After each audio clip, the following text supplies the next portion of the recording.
تختہ الٹنے کے لیے 4 کام ضروری ہیں. چلیے بتائیے. نمبر 1 نون لیگ کی حمایت ہو. ٹھیک ہے. نمبر 2 کاف لیگ کی حمایت ہو. نمبر 3 تحریک انصاف کے اندر گروپ بنے اور وہ گروپ میجارٹی ہونی چاہیے. مجھے تو یہ تینوں سچ لگ رہی ہیں ویسے معذرت کے ساتھ باتیں. ایک منٹ وہ میجارٹی ہونی چاہیے. سنیں نا, میجارٹی ہونی چاہیے, کیونکہ اگر ویسے کوئی ممبر اپنی پارٹی کے خلاف ووٹ دے تو اس کی ممبرشپ ہی ختم ہو جاتی ہے. وہ تو میجارٹی ہو نا. اس کے بعد اسٹیبلشمنٹ کی حمایت چاہیے. اس کے لیے ان پارٹیوں کو آپ سمجھتے ہیں, اس کا کوئی سوال ہی پیدا نہیں ہوتا. دیکھیے یہ قصہ کیسے شروع ہوتا ہے, اس کو لوگ سمجھ نہیں رہے. جہانگیر صاحب بالکل مزاحمت نہیں کریں گے. انہوں نے کہا ہے, وہ کہنے کی بات ہے, انہوں نے کہا ہے ان کے ساتھ ہی چاہیں گے, کچھ لوگ انہیں اکسائیں گے. اچھا, چڑھ جا بیٹا سولی پہ رام بھلی کرے گا, اکسائیں گے. وہ ایک کاروباری آدمی ہے, انہوں نے کہا ہے تعلقات میں 19-20 ہو جاتا ہے, پھر 19 سے 20 بھی ہو جاتا ہے. اب جہانگیر ترین صاحب کی پرائرٹی کیا ہے؟ پرائرٹی ان کا کاروبار ہے. ایک کاروباری شخص ہیں وہ, تو پرائیورٹی کاروباری ہوگی. نہیں, مگر اب تو ان کی پرائرٹی پاور انجوائے کرنا بھی تھا نا. وہ پاور ہے. اب وہ میسج کیا دے رہے ہیں, وہ صلح کریں گے. اچھا, وہ عاجزی اختیار کریں گے. وہ پوزیشن ان کی بحال نہیں ہو سکتی. دیکھیے اس نے کتنے بندوبست کیے. آپ جہانگیر ترین کو لوگ جانتے نہیں ہیں, میں انہیں جانتا ہوں, میرا ان سے واسطہ رہا ہے.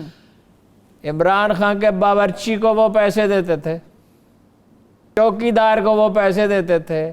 2 اور بہت اہم آدمیوں کو میں جانتا ہوں جو بنی گالا میں, جن کو عمران خان کا بڑا ٹرسٹ تھا, انہیں پیسے دیتے تھے. تو خود کو وہ طاقتور کیوں نہ سمجھے ہارون صاحب؟ واقعہ بتاتا ہوں. مجھے اس سوال کا جواب میں آپ کو ایک واقعہ بتاتا ہوں. میں خاکسار اور میرے کزن طارق چودھری جو کہ سابق سینیٹر ہیں اور تحریک انصاف کے لیڈر ہیں, اور جنہوں نے سب سے بڑا جلسہ کیا تھا لاہور کے علاوہ, اس کے فیصل آباد کے جلسے کے بعد لاہور کا بڑا جلسہ ہوا تھا, اس کا بڑا کنٹریبیوشن ہے.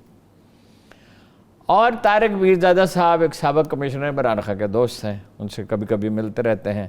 وہ پولیٹیکل آدمی نہیں ہے, اور ان کو پڑھنے لکھنے سے زیادہ دلچسپی, کبھی کبھی مل لیتے ہیں, ذاتی تعلقات اچھے. ہم ملنے کے لیے گئے اور ابھی ہم وہاں سے اٹھے. میں نے کہا 2 آدمیوں کا نام لے کر, اور بخدا مجھے نہیں پتا تھا کہ جہانگیر ترین ان کو پیسے دیتا ہے. اچھا, میں نے ان کا نام لے کے کہا, بیٹھتے ہی جیسے میری عادت ہے کہ یہ کیا 2 بیکار آدمی تم نے یہاں رکھے ہوئے ہیں. خان صاحب سے کہا, ایک بیتکلفی محبت سے, بیتکلفی سے. ابھی ہم وہاں سے اٹھے نہیں تھے کہ یہ اطلاع جہانگیر ترین کو پہنچ چکی تھی. اچھا, ٹھیک ہے. اب آپ یہ کر رہے ہیں کہ ایک آدمی کے گرد گھیرا ڈال رہے ہیں اور اقتدار میں حصہ بٹانا چاہتے ہیں. اقتدار میں حصہ نہیں ہوتا ہے. اقتدار میں فرزندوں کا, بادشاہ کے فرزندوں کا بھی حصہ نہیں ہوتا. اقتدار ایک آدمی کے پاس ہوتا ہے, باقی جو ڈیوٹی اسائن کی جائے, ٹھیک ہے نا. اگر ان میں پیشنس ہوتا, مگر یہ پیشنس طاقت ہضم کرنے کا بہت کم لوگ, پیشنس ہوتا تو وہ اہم ترین آدمی رہتے. دوسرا یہ ہے, درباری سازشوں میں ایک بات بڑی اہم ہوتی ہے. ایک آدمی تھا, اس کا نام تھا یحییٰ برمکی, وہ ہارون رشید کا وزیر اعظم تھا. ہارون رشید کا ایک اور دوست تھا, اور وہ کہیں دور دراز رہتا تھا, اور جوانی سے اس کا دوست تھا. تو اس نے کہا, یار تم میرے کیسے دوست ہو, ادھر جا بسے اپنا دور دراز اور اپنا بزنس شروع کر دیا, اور کبھی زندگی میں کوئی کام ہی نہیں کہا. اس نے کہا, جہاں اپنا کام تو ایک ہے, لیکن شرط ہے کہ آپ انکار نہیں کریں گے. اچھا, یہ نہیں پوچھیں گے میں کیوں کہہ رہا ہوں. وہ خاندان برامکا کے پاس اکثر اقتدار تھا کہ تاریخ میں اس کی کوئی نظیر نہیں. ہارون رشید سمجھے آئینی بادشاہی تھا, تمام اخراجات وہ دیکھتے تھے. بعض اوقات بادشاہ کو پیسے کی ضرورت ہوتی تھی, وہ دیر سے دیتے تھے. معاملات وغیرہ وہ تھے, بڑے مطلب کمپیٹنٹ لوگ تھے.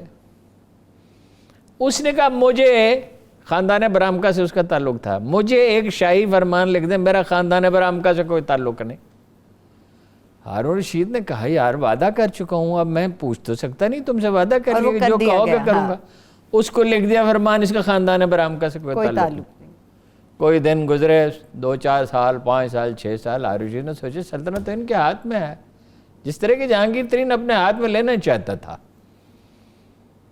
اس نے خاندان برامکا کا قتل کا حکم دیا. آج تو وہ زمانہ نہیں ہے اس طرح کی چیزیں, آپ تو روٹ جاتے ہیں, ناراض ہو جاتے ہیں, آدمی کو پیچھے ہٹا دیتے ہیں. کوئی ایسا کوئی خطرہ نہیں ہے کہ نہ ان کی زندگی کو خطرہ, بادشاہت والی سچویشن نہیں رہ گئی. وہ تو نوعیت ہی الگ تھی، اور ہارون رشید بہت متلون مزاج آدمی تھا.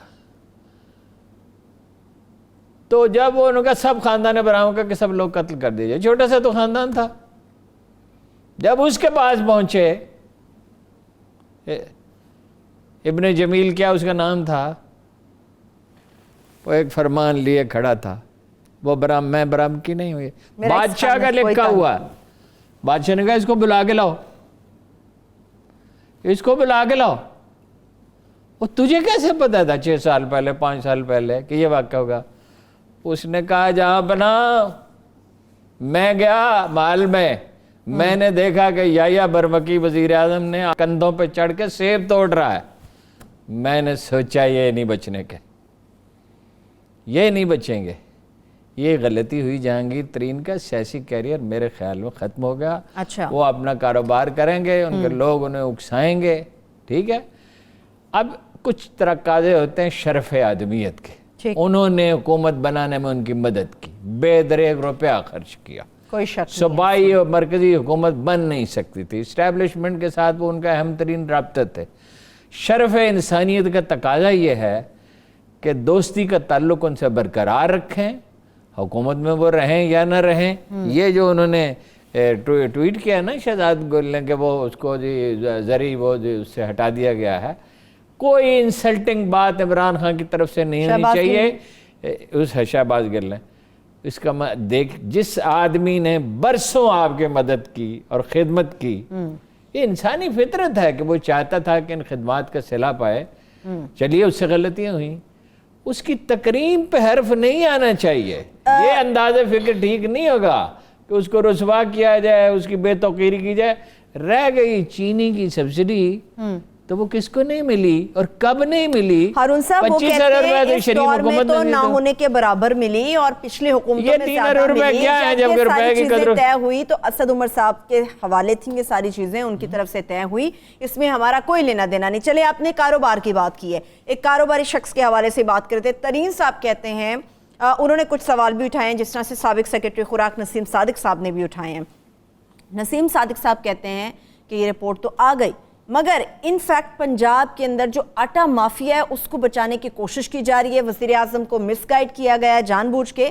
ترین صاحب نے بھی یہی کہا ہے کہ پاکستان کے اندر اس وقت 80 ملیں ہیں جو کام کر رہی ہیں، مگر صرف 9 ملوں کا آڈٹ کر کے کیا پورے پاکستان کی حقیقت پتہ چل جائے گی؟ جنہوں نے صرف 9 ملوں کی سلیکشن کی ہے وہ لوگ بھی سامنے اور بتائیں کہ کیا کرائیٹیریا تھا. دیکھیے جی، جو ان کے اعتراضات ہیں ان کا جائزہ لیا جانا چاہیے. چینی کے معاملے میں وہ قصوروار، کوئی شخص نے قصوروار ثابت نہیں کر سکا. یہ اسپیکولیشن کی گئی ہے کہ وہ اثر انداز ہوئے، اس اثر انداز ہونے کی کوئی شہادت نہیں دی جاتی. ہم اخبار نویس کہتے ہیں سبسٹنشیٹ کریں، ثابت کریں، ثابت کریں، صرف یہ نہیں کہ دلیل دیں، ثابت کریں. اس لیے اور آٹے کا جو اسکینڈل ہے وہ اس سے یقیناً بڑا ہے. کس نے کہا جی ہمارے پاس فالتو آٹا ہے؟ کس نے افغانستان سے اسمگل ہونے دیا؟ دیکھیں نا، اب یہ کچھ دنوں سے ایک تھیوری چل رہی ہے، چینی افغانستان چلی گئی، ایکسپورٹ ہوئی نہیں. 2 باتیں کہی جا رہی ہیں. جہانگیر ترین نے اس پہ کہا ہے کہ وہ جب تک اسٹیٹ بینک انڈورس نہ کرے کہ یہ چینی باہر گئی ہے اور ایل سی نہ کھلے اور سب کچھ نہ ہو، اس وقت تک تو ملتی ہی نہیں سبسڈی. ایسا ہی ہے. یہ بڑا مضبوط پوائنٹ ہے. یا اس کی کوئی تردید کرے تو کوئی کہہ رہا ہے 68% وہاں چلے گئی، اور کوئی کہہ رہا ہے 70% وہاں چلی گئی. اور بھائی اس کا کوئی ثبوت نہیں. یہ کیا؟ اور آٹے، یہ بات جہانگیر ترین کی صحیح ہے بھائی، زیادہ گڑبڑ تو آٹے میں ہوئی. سندھ حکومت نے خریدی ہی نہیں خریدی، وہاں کم پڑی. پنجاب سے جناب رش کیا اس نے، پرائز جو ہے وہ دیکھتے ہی 1.5 گنا ہو گئی. وہاں بڑی تو یہاں بڑی. اور جو پختونخوا کا دور دراز کا علاقہ، وہاں ویسے ہی مسئلہ ہو جاتا ہے، کیونکہ وہاں سے تو بس ہو تو پھر فٹافٹ اسمگل ہونے لگتی ہے افغانستان. تو آٹا مافیا جو ہے وہ یہ زیادہ خطرناک ہے. مجھے تو چینی کے معاملے میں کبھی تعجب ہوتا ہے کہ یوں کہتے ہیں سبسڈی دے دی، پہلی دفعہ سبسڈی دے دی. یہ تو ہمیشہ دی جاتی ہے. آپ ہمیشہ دی جاتی ہے. اگر یہ پالیسی غلط ہے تو اس کے لیے ہمیشہ کے لیے ریوائز ہونا چاہیے. اور دیکھیے کہ چینی میں اور بڑا مسئلہ ہے. دنیا بھر میں چینی کاسٹ کرتی ہے 30-35 روپے، یعنی پاکستانی روپے کے حساب سے. اور ہمارے ہاں پرانی ٹیکنالوجی ہے، کم رس نکلتا ہے اور زیادہ کاسٹ آتی ہے، جدید ٹیکنالوجی نہیں ہے. وہ کہہ رہے تھے جدید ٹیکنالوجی ہے جہانگیر ترین کی فیکٹریوں میں، لیکن وہ بھی کہہ رہے کہ کاسٹ 62 63 اس حساب سے آتی ہے ان کے پاس بھی، ترین صاحب کے پاس بھی کاسٹ اس حساب سے آتی ہے. بریک کی طرف چلتے ہیں. 63 کا اور ٹیکس ہے نا 12 روپے. اچھا ویسے وہ یہ بھی کہتے ہیں کہ 12 روپے ٹیکس ہے، ہر غریب آدمی جو ہے وہ 12 روپے. اور ایک جو پاکستانی قوم کو عادت ہے